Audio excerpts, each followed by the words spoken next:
Welcome back to today's episode of my stone mummies. കൂട്ടുകാരെ, കൊച്ചു കുട്ടികൾക്ക് വേണ്ടിയിട്ടുള്ള മാത്സിൻ്റെ ക്ലാസ്സുകളായിരുന്നു കഴിഞ്ഞ ചില എപ്പിസോഡുകളിലിട്ടത്. ഇനി നമുക്ക് കമ്പ്യൂട്ടർ സയൻസിൻ്റെ കുറച്ച് ക്ലാസ്സുകളിലേക്ക് തിരിച്ചു വരാം. Today's topic is sequential execution of a program. Our today's topic is sequential execution in a programming language. Then what do you mean by sequential execution? A program is processor execute one line of code, finish it, and then moves to the next line. Then it doesn't skip any code, simply going to the first line, then second line, then third line, and so on. This type of execution is known as sequential execution. Look, this example of a Python script.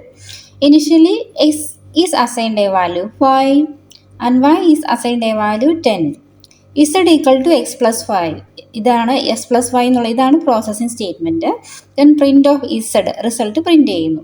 ഇതിൽ first line X equal to 5, അവിടെ നിന്ന് തൊട്ട് program execution start ചെയ്തിട്ട് end ചെയ്യുന്ന എവിടെയായിരിക്കും? Print of Z. ഇതാണ് last line. ഇങ്ങനത്തെയുള്ള എക്സിക്യൂഷനെയാണ് സീക്വൻഷ്യൽ എക്സിക്യൂഷൻ എന്ന് പറയുന്നത്. Then what is the advantage of this type of execution? It's straightforward to understand and implement. Then അതിൻ്റെ disadvantage എന്തായിരിക്കും? For time consuming task, sequential execution can be slow. ഇപ്പം ഈ പ്രോഗ്രാമിനെ execute ചെയ്യാമെന്ന് നമ്മൾ പറഞ്ഞല്ലോ. അപ്പോൾ പ്രോഗ്രാമിനെ എക്സിക്യൂട്ട് ചെയ്യാന്നുകൊണ്ട് ഉദ്ദേശിക്കുന്നത് എന്താണ്? മെയിനായിട്ടും ഓരോ പ്രോഗ്രാമിംഗ് ലാംഗ്വേജിനും ഒരു കമ്പൈലർ കാണും അല്ലേ? ദെൻ ആ കമ്പൈലർ ആയിരിക്കും തന്നേക്കുന്ന സോഴ്സ് കോഡിനെ ഈക്വലന്റ് മെഷീൻ കോഡിലേക്ക് മാറ്റുന്നത്. What is source code?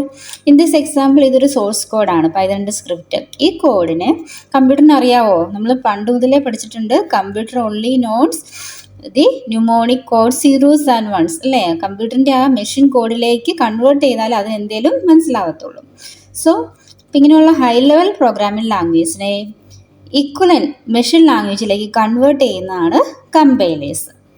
Now see the definition of a compiler. It is a type of computer program that translates high-level source code into a lower-level language.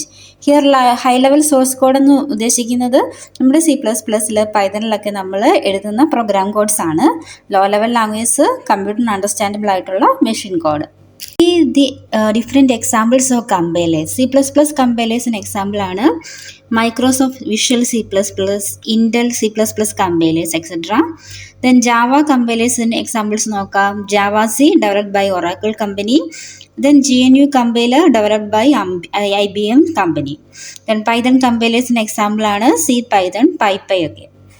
കൂടുതൽ ക്ലാസ്സുകൾക്കായി channel റെഗുലറായി watch ചെയ്യുക, subscribe ചെയ്യുക, like and share. Thank you. മാമ്പൂ മണക്കും വെയിലിൻ മോഹം മാണിക്യക്കനികളായി